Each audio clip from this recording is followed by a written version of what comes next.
এদেশে মুক্তিযুদ্ধ হয়েছে সেই লোকটার বাড়ি আগুন দিয়ে পুড়ে দিলেন, সেই বঙ্গবন্ধুর বাড়ি বুলডোজার চালায় দিলেন, কেউ প্রতিবাদ করলো না। সরকার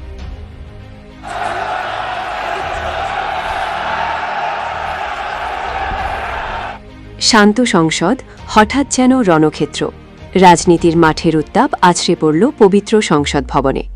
উপলক্ষ বঙ্গবন্ধু শেখ মুজিবুর রহমানের ধানমন্ডির ৩২ নম্বরের সেই ঐতিহাসিক বাড়ি, যে বাড়িটি এই দেশের স্বাধীনতার সাক্ষী, তা পুড়িয়ে দেওয়া এবং বুলডোজার দিয়ে গুড়িয়ে দেওয়া নিয়ে এবার সরাসরি তোপ দাগলেন প্রবীণ রাজনীতিবিদ ফজলুর রহমান।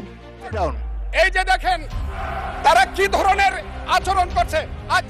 সংসদে দাঁড়িয়ে ফজলুর রহমান অত্যন্ত ক্ষোভের সাথে প্রশ্ন তোলেন, যে মানুষের হাত ধরে এই দেশ স্বাধীন হল, যার দীর্ঘ আন্দোলনের ফসল আজকের বাংলাদেশ, তার স্মৃতিবিজড়িত বাড়িটি যখন আক্রান্ত হল, তখন সবাই কেন নীরব?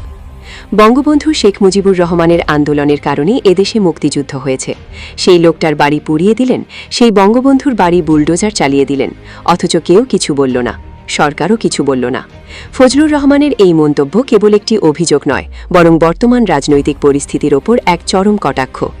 যে লোকটার আঙ্গুলে হেলনে এদেশে মুক্তিযুদ্ধ হয়েছে সেই লোকটার বাড়ি আগুন দিয়ে পুড়ে দিলেন, সেই বঙ্গবন্ধুর বাড়ি বুলডোজার চালায় দিলেন, কেউ প্রতিবাদ করল না। গত ৫ই আগস্টের ছাত্র জনতার অভ্যুত্থান পরবর্তী সময়ে ধানমন্ডির ৩২ নম্বর বাড়িতে যে অগ্নিসংযোগ এবং ভাঙচুর চালানো হয়েছে, তা নিয়ে জাতীয় সংসদে এই প্রথম এত জোরালোভাবে প্রশ্ন তোলা হলো।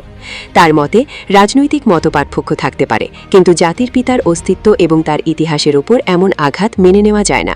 তার এই বক্তব্যে সংসদে এক পিনপতন নীরবতা নেমে আসে, আবার কখনো কখনো হট্টগোল শুরু হয়। সরকার পক্ষের নীরবতা কি কাঠগড়ায় দাঁড়িয়ে তিনি স্মরণ করিয়ে দেন যে ইতিহাসকে মুছে ফেলার চেষ্টা শেষ পর্যন্ত হিতে বিপরীত হয়।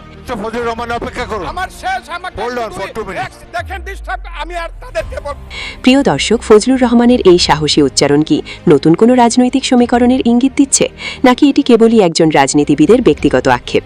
তবে একটি বিষয় স্পষ্ট, ৩২ নম্বরের সেই পুড়ে যাওয়া দেওয়ালগুলো এখন কেবল ধ্বংসস্তূপ নয়, বরং দেশের রাজনীতির এক নতুন বিতর্কের কেন্দ্রবিন্দুতে পরিণত হয়েছে।